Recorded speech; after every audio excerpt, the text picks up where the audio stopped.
Свирим вторият етюд малък. Започнем от трети палец. Тук всичко свирим легато. Трети палец в дясната ръка и в лява ръка втори палец.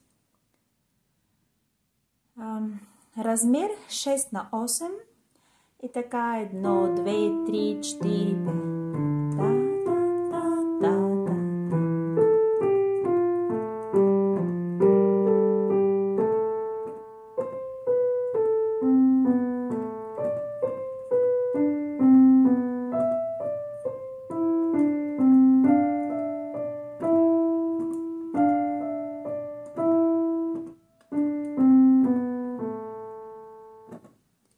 Много е важно какъв темп избираме и свирим леко. Първо трябва пипаме само, леко пипаме клавиши, след това натискаме.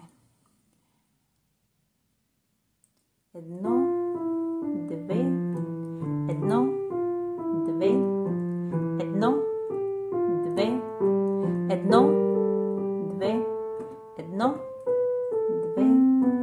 1, 2, 1, 2, 1, 2, 1, 2, 1, 2, 1,